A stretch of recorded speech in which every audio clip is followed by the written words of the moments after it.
자, 오늘 함께 나누실 말씀은 마태복음 22장 말씀입니다. 마태복음 22장은 예수님께서 가르쳐 주시는 교리 수업이라고 우리가 볼 수가 있습니다. 혼인잔치의 비유를 통해서 예수님이 이 복음이 어떻게 우리에게까지 왔는지, 이 복음이 왜 유대인들이 아니라 열방으로 이 부어졌는지, 그리고 이 복음이 초대받은 사람이 무엇을 갖추어야 되는지 알게 하시는 이야기입니다.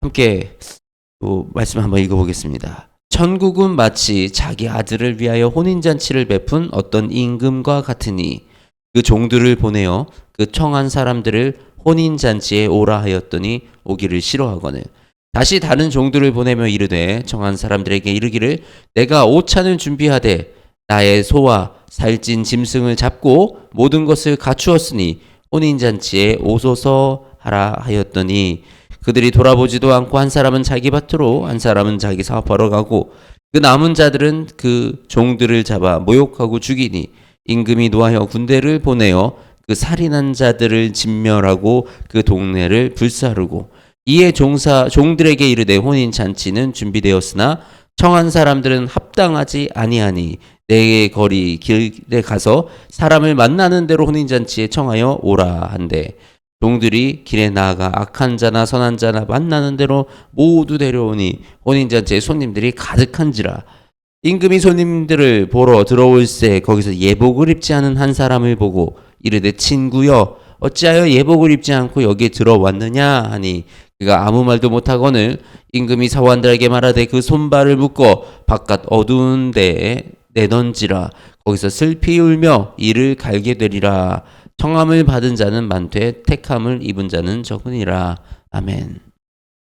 처음에 이 임금이 청혼잔치, 그러니까 자신의 아들의 결혼잔치에 이 사람들을 초대합니다. 청한 사람들, 내가 정하고 내가 초대장을 써가지고 사람들이 특별한 사람들에게 청을 하죠. 그 사람들에게 혼인잔치에 오라 하였는데 어떻게 해요? 그 사람들이 오기를 싫어하였다. 이것이 바로 이 유대인들을 칭하고 있는 것입니다. 이 예수님, 이 하나님께서 선택된 백성, 선택된 민족 이스라엘 그들에게 지금 이 하나님의 아들 예수님께서 오시고 이 땅에 아들로 와서 그 아들을 축하하기 위한 잔치, 그 아들의 왕으로 세우기 위한 그 잔치에 초대를 하는데 유대인들은 그것을 오기 싫어하지 않고 그것을 거부하고 있는 그런 모습이었습니다. 그래서 임금이 어떻게 했냐면 내거리에 가서 길가에서 사람을 만나는 대로 누구나 모든 사람들 악한 자나 선한 자나 만나는 대로 데려오라 하였습니다. 맞습니다. 이 구원은 우리 모두에게 열렸습니다. 악한 자나 선한 자나 누구나 이 전 세계 모두에게 이 복음의 이 초대가 열리고 기회가 생긴 것입니다.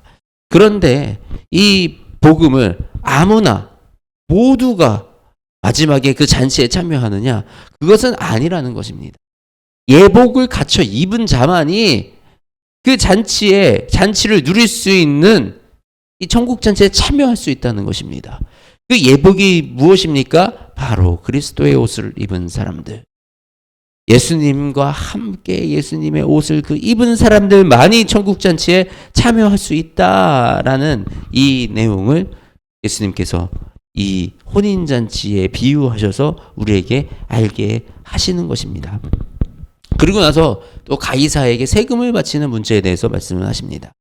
당시 이 바리새인들은 로마에 세금을 내는 것이 로마의 이 이스라엘 정복을 인정하는 그런 것으로 생각이 돼서 부정적으로 생각하고 거부하기를 원했습니다. 막상 거부를 하려고 그러면 자신들도 이 문제가 생기기 때문에 실제적인 거부는 못했지만 옳지 않다, 거부해야 된다라고 주장하는 사람들이 바리새인들이었습니다.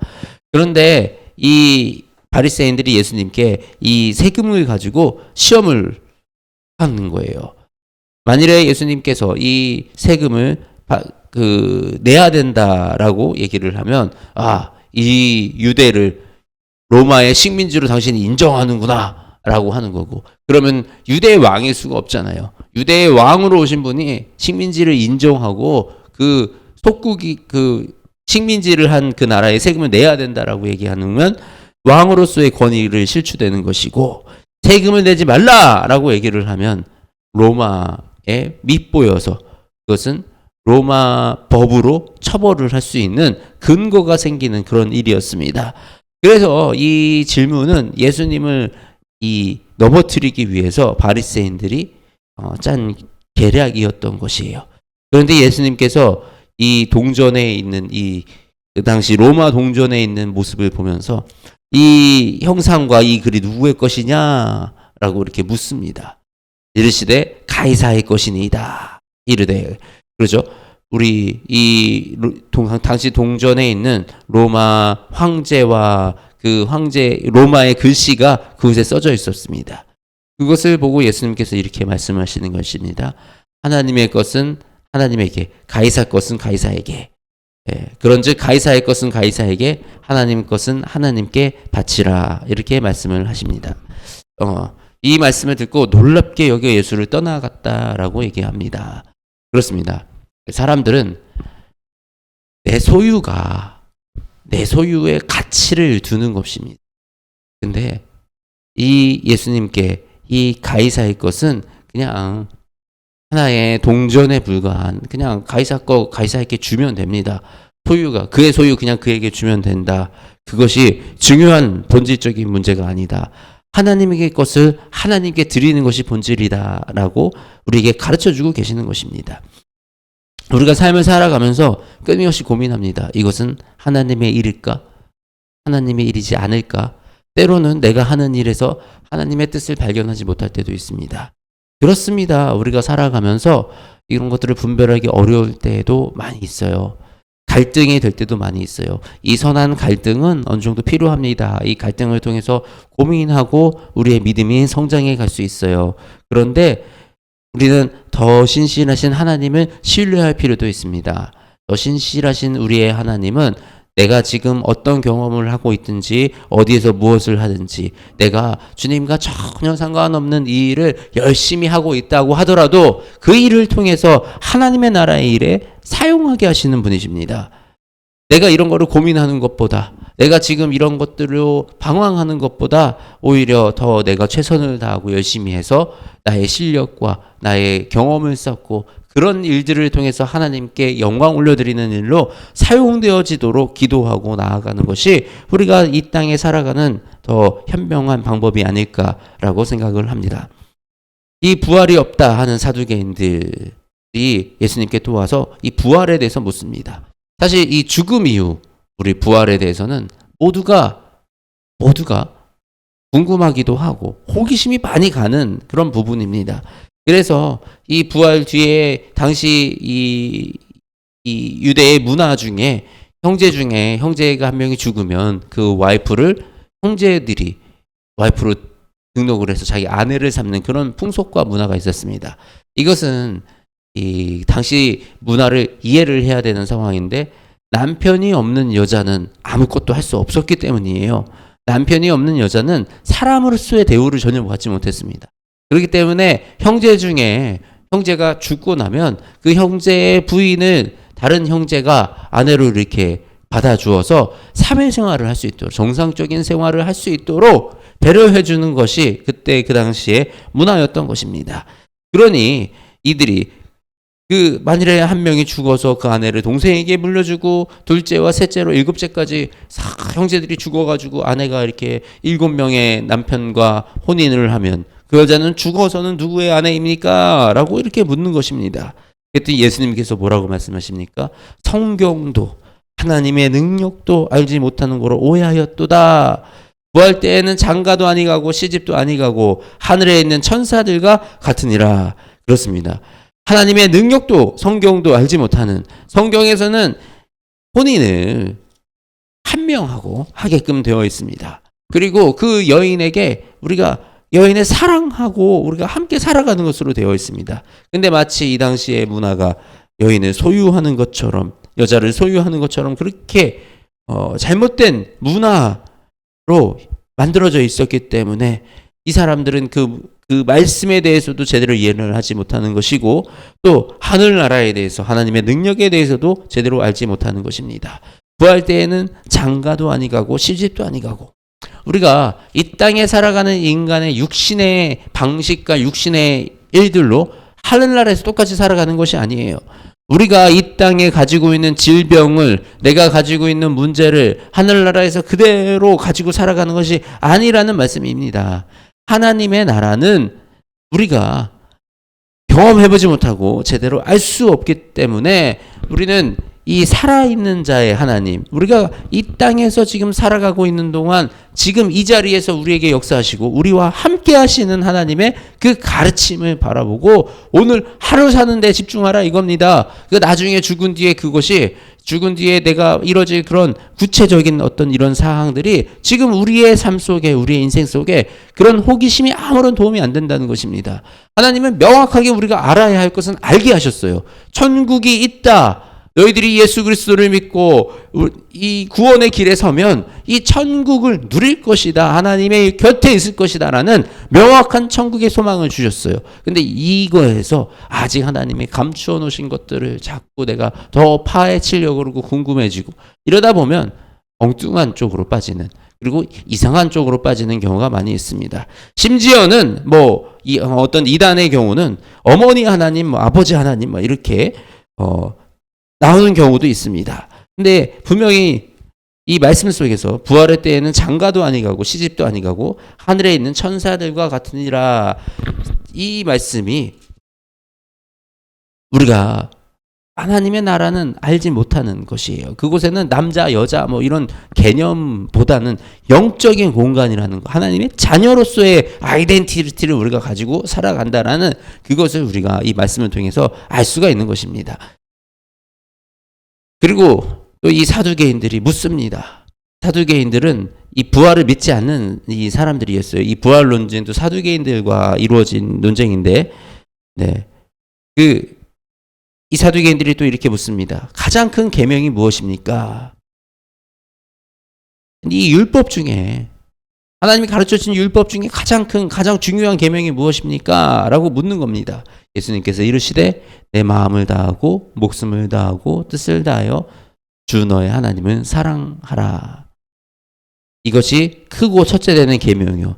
둘째도 그와 같으니 내 이웃을 내 자신과 같이 사랑하라 하셨으니 이 두 계명이 온 율법의 선지자의 강령이라. 사랑.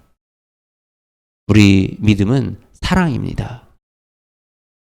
예수님은 우리를 사랑하셔서 십자가에 매이셨어요.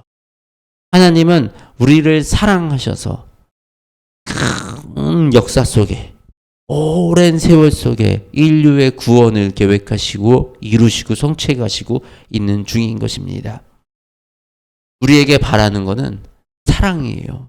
하나님을 사랑하고 또 우리가 이렇게 함께 모여 사랑하고 서로 사랑하며 살아가는 것, 이것이 예수님의 가르침인 것입니다.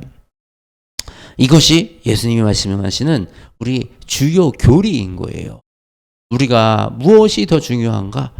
어떤 사람의 행동과 보여지는 것과 어떤 이런 죄를 지었고 과거에 저 사람이 어떻게 살았고 이런 것이 중요한 게 아니고, 우리 안에 서로 사랑하고 살아가고 주님을 사랑하고 우리가 서로 사랑할 때 그 모든 문제가 해결되고 이 땅에 매인 것들이 풀리는 줄 믿습니다. 우리가 그렇게 주님과 함께 살아가기 원합니다. 예수님은 이 다윗의 자손으로 이 땅에 오신 분. 근데 자손이라면 뭡니까? 자손이라면 이 먼저 된 분들을 섬기고 그 후손 아닙니까? 후손. 근데 이 다윗이 이 시를 통해서 성령님의 감동되어서 이렇게 고백했다는 겁니다. 주께서 내 주께 이르시되 내가 원수를 내 발 아래 둘 때까지 내 우편에 앉아 있으라 하셨도다. 그러니까 다윗이 자신의 후손, 자신의 까마득한 후손으로 올 그분에게 주라고 칭하고 주님으로 받들었다라는 거죠.